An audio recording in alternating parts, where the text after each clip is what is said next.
الحمدللہ رب العالمین والصلاة والسلام علی سید المرسلین اما بعد فاعوذ باللہ من الشیطان الرجیم بسم اللہ الرحمن الرحیم۔ محبت و شوق کے ساتھ درود پاک پڑھیے۔ اللہم صلی علی سیدنا و مولانا محمد وعلی آلہ وسلم۔ پیارے ناظرین، چونکہ رمضان کا یہ مہینہ چل رہا ہے اور روزے گزرتے جا رہے ہیں، ہم سے برکت والا مہینہ یہ دور ہوتا جا رہا ہے، ان قریب یہ ہم سے مہینہ رخصت ہونے والا ہے۔ تو آج ہم بات کریں گے شب قدر میں عبادت کرنے کے بارے میں، کہ چونکہ شب قدر کی رات آنے والی ہے، بڑی فضیلت، بڑی برکت، بڑی عظمت، بڑی شرافت والی رات آنے والی ہے کہ اس رات میں عبادت کرنے کا ثواب بے شمار بڑھا دیا جاتا ہے۔ رب تعالیٰ بندہ مومن کو ثواب بڑھا کر عطا فرماتا ہے۔ کہ شب قدر کے بارے میں آتا ہے کہ شب قدر ایک ایسی رات ہے، کتابوں میں آیا کہ شب قدر کو شب قدر اس لیے کہتے ہیں کہ اس میں تمام سال کے احکام جو ہے وہ نافذ کیے جاتے ہیں، اور تمام سال کے احکام کو نافذ کر کے اللہ عز و جل فرشتوں کے سپرد فرما دیتا ہے، اور فرشتے اس کام کو سر انجام دیتے ہیں۔ دوسری وجہ یہ بتائی گئی کہ شب قدر کو شب قدر اس لیے کہتے ہیں کہ یہ تمام راتوں میں بڑی عظمت اور شرافت والی رات ہے، اور ایک وجہ یہ بھی ہے کہ شب قدر میں اعمال جو ہے یہ قبول ہوتے ہیں۔ تو اعمال کرنا اس شب قدر کی رات میں بہت ہی ثواب کا درجہ رکھتا ہے۔ کہ شب قدر کے بارے میں آتا ہے کہ حضور پاک صاحب الاولاد سیاح افلاک صلی اللہ تعالی علیہ وآلہ وسلم کا فرمان عالی شان ہے کہ جو کوئی مسلمان شب قدر میں ثواب کی وجہ سے ایمان کے ساتھ شب بیداری کرے گا، عبادت کرے گا، تو رب تعالیٰ اس کے تمام سابقہ گناہوں کو یعنی پچھلے گناہوں کو معاف فرما دے گا۔ اتنی بڑی فضیلت ہے۔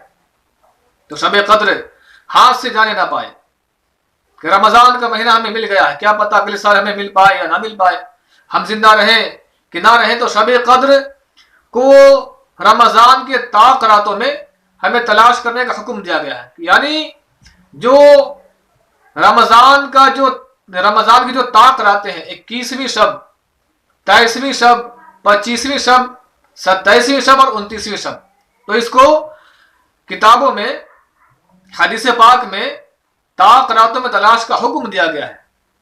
تو اب جو ہے زیادہ مضبوط قول کیا ہے؟ علماء کرام کا اس پر اتفاق ہے، بہت سارے علماء کرام کا۔ یوں تو طاق راتوں میں تلاش کرنے کا حکم ہے، لیکن امام اعظم ابو حنیفہ رحمۃ اللہ علیہ اور دیگر بہت سارے علماء کا یہ مضبوط قول ہے کہ یہ 27ویں شب جو ہوتی ہے وہ شب قدر کی رات ہوتی ہے، لیکن اس میں علماء کا اختلاف ہے۔ تو ہمیں چاہیے کہ ہم جو ہے رمضان کے ہر طاق راتوں میں اس کو تلاش کریں، راتوں کو اٹھ کر جو ہے نماز نفل ادا کیجئے، تہجد پڑھیے، تلاوت قرآن پاک کریے کہ کیا پتہ ہمیں شب قدر مل جائے اور ہمیں نیکیوں کا ذخیرہ ہاتھ آ جائے، ہمیں ہمارے اعمال میں نیکیاں درج ہو جائیں، کہ اس رات میں شب بیداری کرنے والوں کے گناہ، سابقہ گناہوں کو معاف کر دیا جاتا ہے۔ تو ناظرین یاد رہے کہ رمضان پاک کا پیارا مہینہ رخصت ہو رہا ہے۔ یقیناً اس مہینے میں اگر ہم نیکیاں نہیں کر پائے تو کب کر پائیں گے؟ اس مہینے میں اگر ہم اعمال نیک نہیں کر پائے تو کب کریں گے؟ زندگی کا کوئی بھروسہ نہیں، ہماری موت کبھی بھی آ سکتی ہے۔ جب ہمارا وقت پورا ہو جائے گا ہمیں اس دنیا کو چھوڑنا پڑے گا، تو اس سے پہلے کہ ہماری موت آ جائے ہمیں نیک اعمال کر کے رب کو راضی کر لینا چاہیے، رب کی رضامندی والے کام کرنا چاہیے، تاکہ ہمارا حشر اچھا ہو، آخرت میں مقام ہو، آخرت میں ہمارا رتبہ بلند ہو، مرتبہ بلند ہو۔ یہ کب ہوگا؟ جب اپنی سستی کو ہم دور کریں گے، روزہ رکھنے کے ساتھ ساتھ شب بیداری بھی کریں، آپ تہجد کی نماز بھی ادا کریں، کہ رمضان کی راتوں میں تہجد کی نماز آپ آسانی سے ادا کر سکتے ہیں۔ سحری کے وقت میں آپ اٹھ جائیں، فوراً وضو کر لیں، وضو کرنے کے بعد تہجد کی نماز کم از کم 2 رکعت ہی پڑھ لیں تو بہت ہی ثواب ملے گا۔ کہ رمضان میں نفل کا ثواب یاد رکھیں فرضوں کے برابر کر دیا جاتا ہے۔ تو اب ہم نیکی نہیں کریں گے تو کب کریں گے؟ ہم سستی کی وجہ سے، غفلت کی وجہ سے آج ہم نمازوں کو چھوڑ رہے ہیں۔ فرض تو ہم کئیوں کو چھوٹ جاتی ہے، مگر کئی لوگ فرض ادا کرتے ہیں مگر نفل نہیں پڑھتے۔ تو تہجد کے وقت میں، سحری کے وقت میں آپ اٹھ کر کے تہجد کی نماز ادا کر سکتے ہیں۔ تو شب قدر اب جس کو مل گیا اس کی کیا علامت ہے؟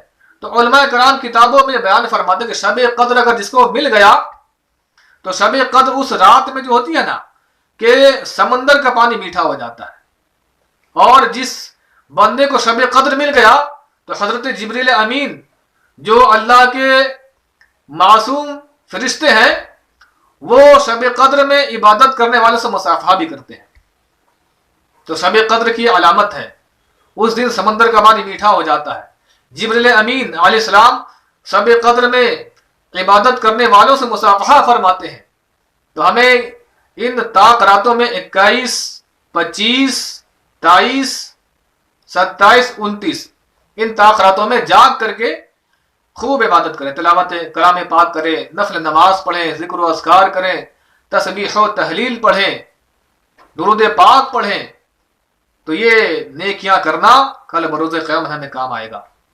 ہم جب دنیا سے کوچ کر جائیں گے تب ہمیں نیکیوں کا یہ مرتبہ پتہ چلے گا کہ نیکی کرنے کا کیا اہمیت تھی، لیکن مرنے کے بعد افسوس کرنے سے کوئی فائدہ نہیں۔ تو شب قدر کو جانے نہ دیجیے، شب قدر میں عبادت کیجیے کہ ہمارے اسلاف جو ہوتے تھے، بزرگان دین جو ہوتے تھے، وہ شب قدر میں بے انتہا عبادت کرتے، اللہ کی عبادت میں مصروف ہو جاتے، تلاوت قرآن پاک کرتے، نفل نماز پڑھتے، ذکر و اذکار میں مشغول ہو جاتے۔ تو ہمیں بھی ان کے طریقے پر چلنا چاہیے، تبھی ہم سرخرو ہو سکتے ہیں، تبھی ہم دونوں جہان میں کامیاب ہو سکتے ہیں۔